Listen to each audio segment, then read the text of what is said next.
Welcome back to Life at the Manor. Right. Guys! You've moved the chairs from one room to another! Big one!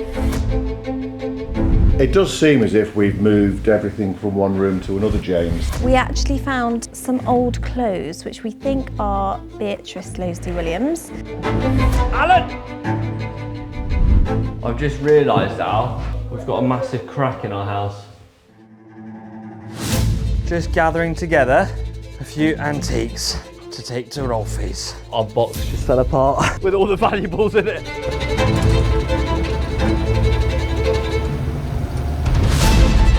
How are you, mate? He's going to be mutton curry, I think, by the end of the day. Why is everything broken? Yeah. These are the Cromwellian chairs. And I love the wear on this leather very Yeah. much. It's beautiful. How sure are you? 95% and 98%. What do you want to know?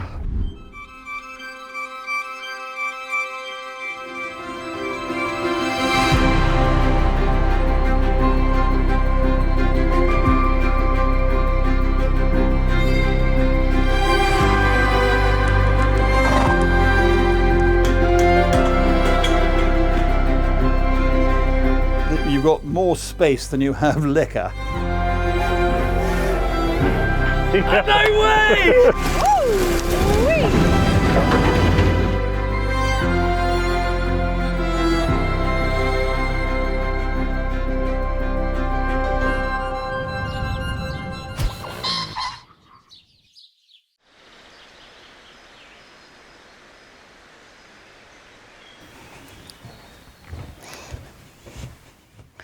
Right. So I want to see how the boys are getting on. And it looks like they've done a really good job. There's so much dust on the floor. So if you can remember, this was the room that was the room of chairs, and there was just chairs everywhere. Do we have light? We have light! There's such a nice fireplace in here with the old Delft tiles, which is so lovely.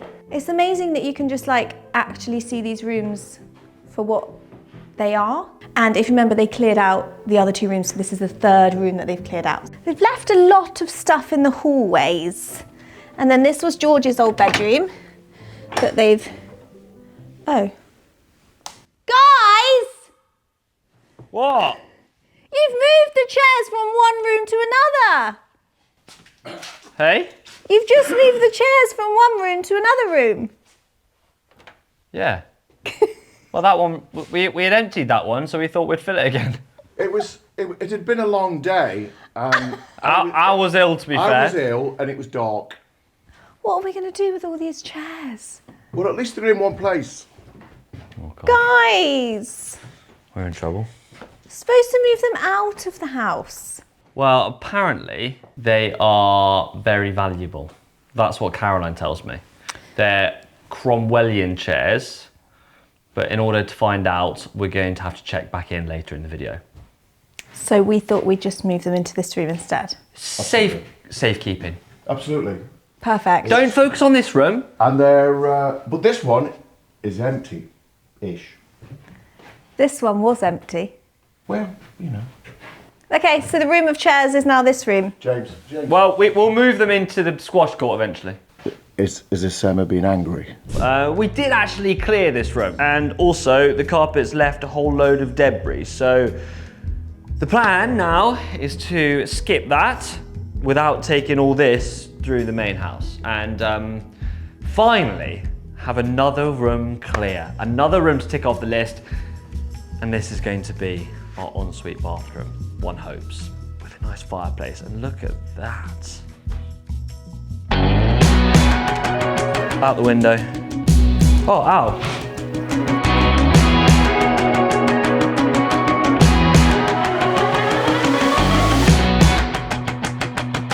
Three, two, one. Don't get it down in the old boiler room. Big one. Oh, that was quite. Oh, that was that got spiked down there. Alan! I've just realised, Al, we've got a massive crack in our house. So we've got a crack there. We've got a crack there. Yeah, that's just... We've got a crack there. We've got a crack there. I feel like this half of the house needs... There's an old builder saying, James, it's not a crack unless you can get your hand in it. It's just minor shrinkage and drying and movement. It's fine. Really? Don't worry about it. Get on it. No, can't get my hand in. It's not a crack. Okay.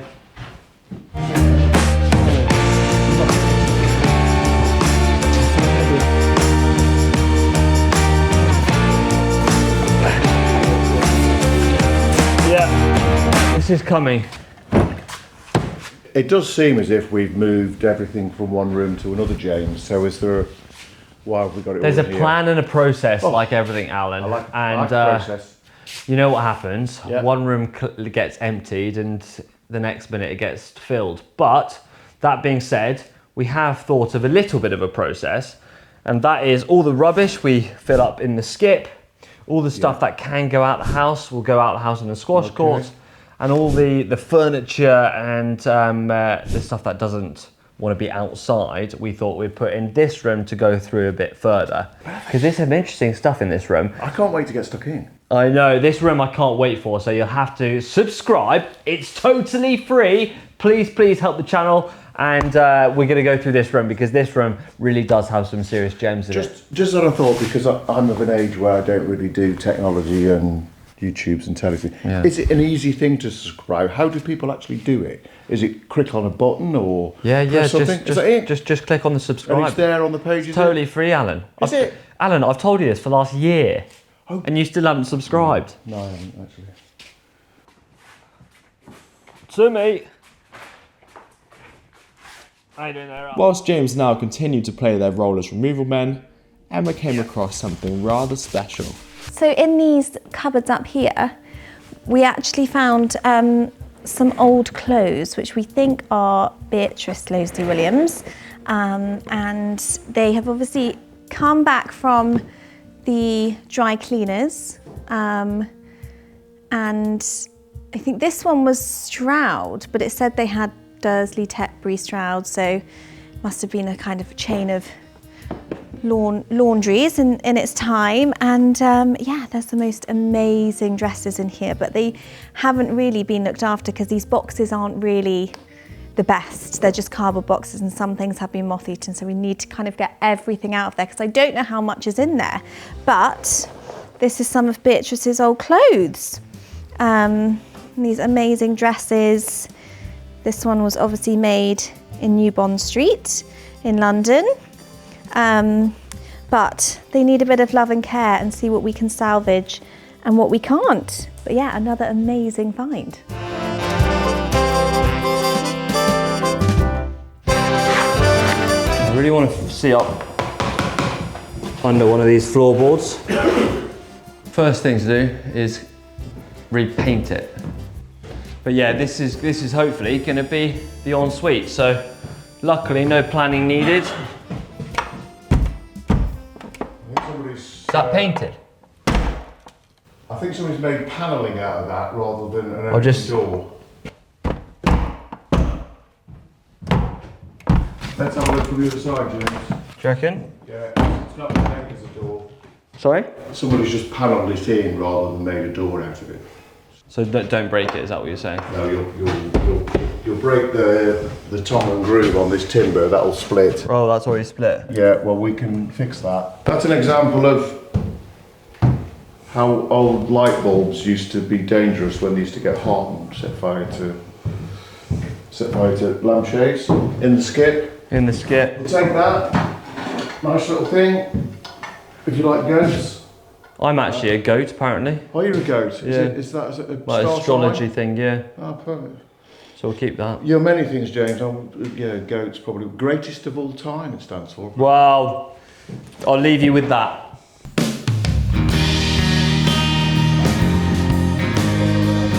Alan!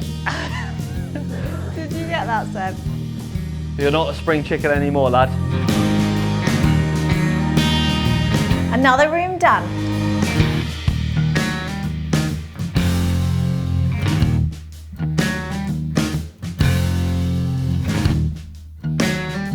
Now, Emma was absolutely right. We have just moved all the Cromwellian chairs from one room to another. But we do have a reason for that, because we think they are valuable.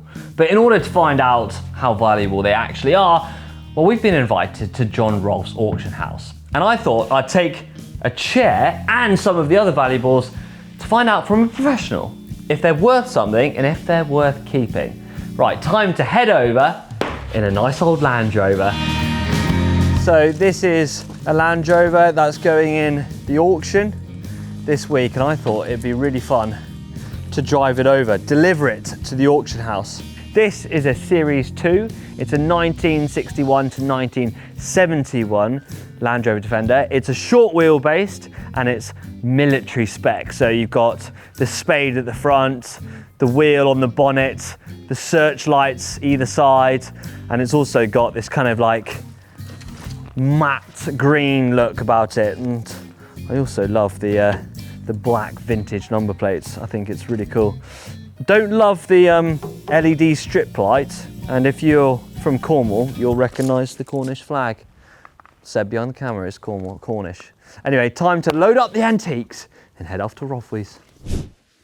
Our box just fell apart with all the valuables in it.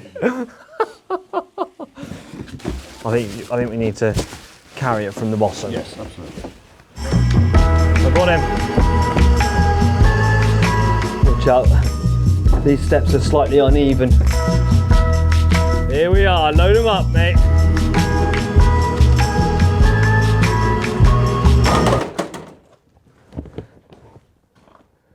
I think we'll mend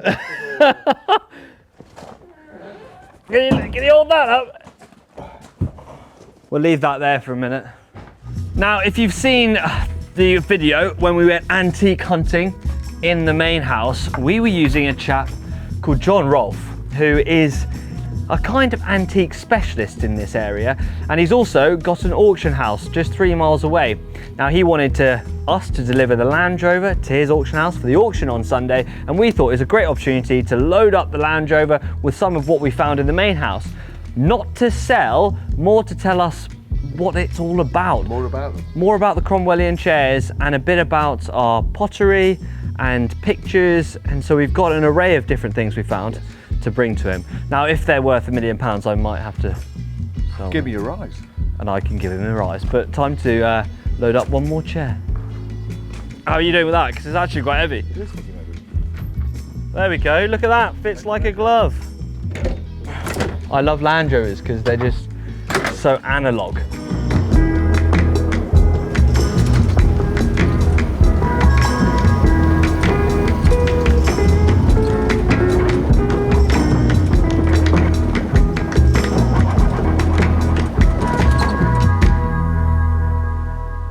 We've arrived at John Rolfe's auction house. Interestingly, this was an old World War II hangar. True. It's true. And now it's your base. Yes, it's full of more junk than it ever was before. It is, and we've bought your Land Rover. Oh, it's delivered. Fresh. Delivered, Good to go. but we've also got some surprises in there. So I thought it's time for Alan and I to get out the bits we've got from the house and see if we can pull on your professional expertise to find out what it's all about. Let's find out what they're all about. We've made it to John Rolfe's auction house, and it's super exciting to bring some of the stuff we found, Big Al and I found, in the last 3 rooms that we've cleaned out. So we thought the only way to find out what this stuff is all about is to bring it to this guy. Welcome, James. It's super exciting actually being in your house, in your auction house. You in your own environment. Yeah, I know. It's odd for me to be on home turf, really. It feels quite weird. I hope you brought a sleeping bag and some comfortable trainers. This could take a while. It's good, so buckle up. This is what we've got. This is the best you could do. We've got more where Big Al is just around behind camera. So can you give us a little lowdown on what we've got here? Yeah, shall I work my way through it? Work your way through it. Okay. Starting with this guy. Well, to be honest, this guy is a bit too hot to handle for the auction world. It's been really well done, and I wouldn't be surprised if it was by a decent taxidermist like Roland Ward or one of the big boys in the late 19th century. But currently, I wouldn't legally be allowed to sell this for you, James. The dead taxidermy bird is treated the same as a live animal.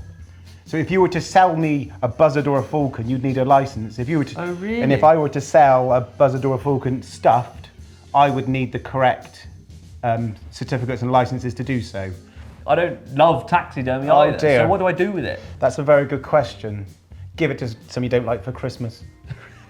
Really? It's a really difficult thing because without that provenance and without that proof, it can be really difficult to kind of guess ownership or guess provenance, and that's what you'll be doing. Could I get in trouble though for having this? Not owning it, no, but if you try to flog it down the pub, which I do hear you do, you may get in a bit of a pickle. Okay, so let's just take this one as good out. as he is, wonderfully well done. And I don't even know what grandparents got it. Okay, let's work our way around the table, shall we, Jamesy? Right. So, what do we have here? It's a clock. The best thing to do about clocks, often when I'm picking up women, is you've just got to look at the weight. And look at the weight, and that feels quite a heavy clock, which means it's going to have quite a complicated movement inside. I can see it's single train, but when one looks at the quality of a clock, often the face is not where one looks. One looks behind at the movement. So if you look inside there, you will see that graduated cog, and that is a sign of really good quality. So that's a good quality clock? Well, no, it's an absolute wreck of a clock, but it's got a very good movement in it. So I would say that clock at auction will do over £100. Sadly, if it was a prettier clock, it would do more money. The movement is worth more than the clock itself. Next up, we've got the goats. Again, Why is everything broken?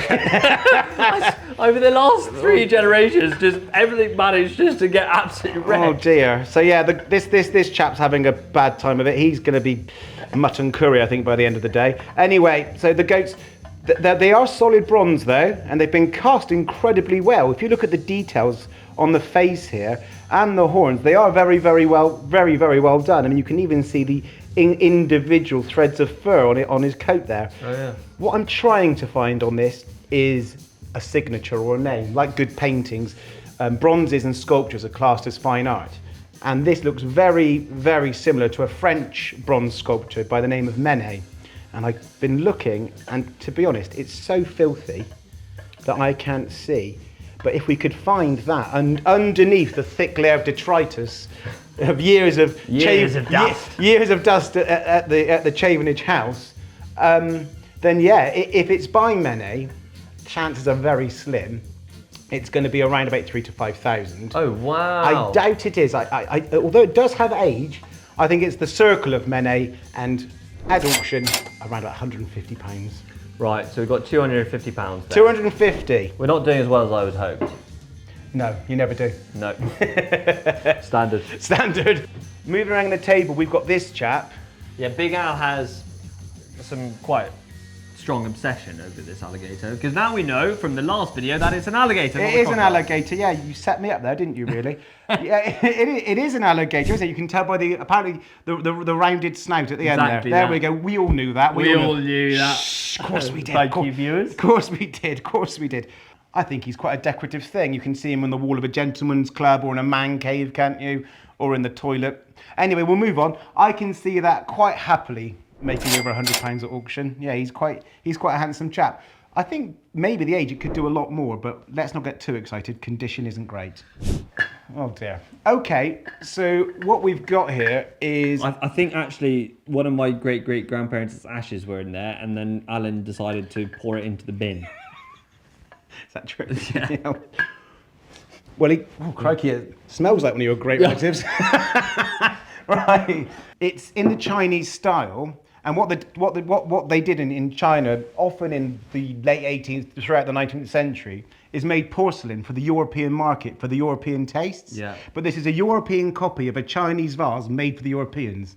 I know, Right. I know. This is You actually got this is actually a Fiance glaze on this, which is most likely French, maybe Dutch, but I would say French. Sadly, if it were a Chinese one for the European market, Yeah. it would probably be Kangxi period and worth around about £20,000. Perfect. No, sadly, as it is, I don't think it's worth us putting into auction. I think it probably would be a decorative thing worth around about 30 or 40 pounds. No. We can try and find out, but that's where I see it, yeah. What about these then? These are rather Because handsome. these are beautiful, aren't they? And they've got the Chinese marking. They have. So they've got the 6-character imperial mark on the base, but yeah, they're not as old as they're making out. The bird's been well painted though, hasn't she though? She's quite handy. And you can sell that one because she's not on the endangered species list. Oh, fantastic. Around the prunus and the lotus flower, I think these are rather lovely. Again, we're talking about the damage. This bottleneck vase does have a big chip out the rim here. And what we're finding is the market for these is stronger in China than it is here. So what the Chinese are after when they're buying back their history is perfection. And they're not Give them that one then. They're not going. There's always a premium for repair, baby. Oh. There's always a premium for repair. Now, I would think the pair probably at auction with the damage. No, let's go £200 to £300. Right. Yeah, you can probably afford the heating in one room for a week at the moment. Yeah. Well, not even that. No. What about this then? It was once something remarkably beautiful, but as with a lot of early or Georgian furniture, it has been converted over time to suit our modern tastes. Yeah. So this, what was once a quite wonderful Georgian mahogany knife box. Oh, it's a knife box. It was. I thought it was a letterbox. Yeah, it's been converted. So you can see this beautiful boxwood inlay. You've got the conch shell on the front. And the that's the original hoop handle opening up. So what you would have had with a graduated set, the longest at the back and the shortest at the front. Right. These things became a bit redundant over time, and it was just far more practical to put your letters in it. What's it worth then? I feel a bit guilty. 50 to 80 pounds. I know. It should be more. Yeah. It should be more. You deserve more. Right. I deserve more. I've got a few more. Come on. For you. Let's Let me do just it. grab them. So John, this is also what I really want to know about. Yeah. These are the Cromwellian chairs. Now we've got an absolute room full of them, and they once belonged in the ballroom of the main house. So can you tell me a little bit about these?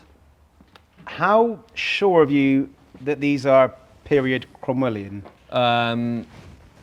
Well, I've always been told from family members that they're Cromwellian. I think what you've got here is possibly a bit like Trigger's broom on Only Fools and Horses. I think you've got a pair of chairs made up possibly with an original Cromwellian tack-in or a Cromwellian stretcher, but these look to me Cromwellian style in the 19th century. Not Cromwellian at all? No. Are you sure? I'm pretty sure. How sure are you? 95% and 98%. What do you want to know? What, they're nice? Are you joking? No, I really cannot see the patina being right. We can get consultancy on them, James, but I think you're only going to be disappointed. I don't know what to say. What, even the carving on the front? That's Cromwellian. I don't think it is. What? I think I've got a whole room full of these. I thought these were going to be able to sort me right out for at least a year of eating. But no, no, they're not. They're just not. Period. The patina's all wrong. What's the patina? It's the finish of the wood over years and years of wear. It had picked up natural dust and people rubbing it to the back of the legs across here. And these carvings. Well, why would that be wrong then? If it's just wear and tear? It's just not. It's not showing the signs of an earlier piece. Are you joking? No, I'm not joking. I'd never joke. So how much are they worth then? Because I'll sit on them now because they're not really that You can old. do, but it looks like, they've definitely been in your ballroom because That's fine. They've definitely been in your ballroom. You can see the old, this is an old repair where people have been leaning back on them over the years and probably in your ballroom had far too much to drink. So they're worth like 30 quid? No, they'll be worth more than that. I mean, a lot of work's gone into this barley twisting, and you say they've got the original carving on the front. And I love the wear on this leather very much. It's beautiful. I think they're a few £100s each. Okay. So, but... And I've got 20 of them. Well, there we go. It all adds up. At £100 each, that's £2,000. Good maths. Right, enough of the chairs.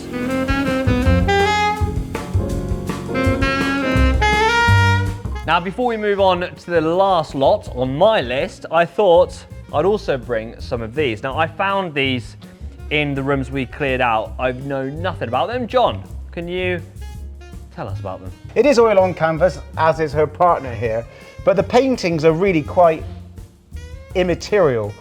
What they're placed in are these original Florentine, hand-carved 19th century gilt and gesso frames. Wow. I think they are gorgeous. If you can see the quality of the carving going through, and this is carved acanthus, so you can see each leaf really carved out with the red gesso underneath and the gilding on top. I think these are a magnificent pair of frames. They're the only thing we've got that isn't damaged. Yeah, and it's quite remarkable because they're the most delicate things. Yeah. I think these are absolutely wonderful. What also is quite pleasing is there's kind of very faint Italian text on the back, but sadly I'm not quite educated enough to get out. But they do say Rome, taking them back to Italy. So I think these are absolutely magic. These frames have been copied over the years. These are perfectly right, 19th century Florentine frames in wonderful order. In a pair. And there's a pair. Always a premium for a pair, Always a James. premium for a pair. Always a premium for a pair today. So what are we saying on the dollar, Sorry, James, are you ill? That was my auction house. On the dollar. Well, you stick to the telly, and I'll stick to the auctioning. I think these are absolutely wonderful. I mean, if I were conservative with them, I'd put an estimate of 500 to 800, but it would not surprise me if they did well over £1,000 the pair. That's it. Oh, there we are. For this week's video. John Rolfe, thank you very much. Best of luck with the auction. If you're looking for an auction house and if you're looking for antiques like the ones I presented, or better, then, go on. Or better. Or what do you mean, or better? Than the ones you presented. Well, yeah. Sorry.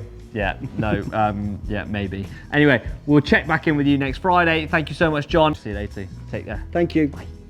Guys, I think we've made some real progress and it was really nice to see John Rolfe in his own environment. What do you think? His element. Yeah. So right now we've got the old nursery bathroom, Dad's old room and the yellow room all cleared out. So we're on our journey and we hope you're enjoying this journey we're on. Yeah. Make sure you hit that subscribe button. Let us know in the comment section below if you found any of this video interesting and if you want to see any more. Yeah. And please hit that thumbs up button. Yes, and please we'll see do. See you in the next next week. video. Take care. Bye.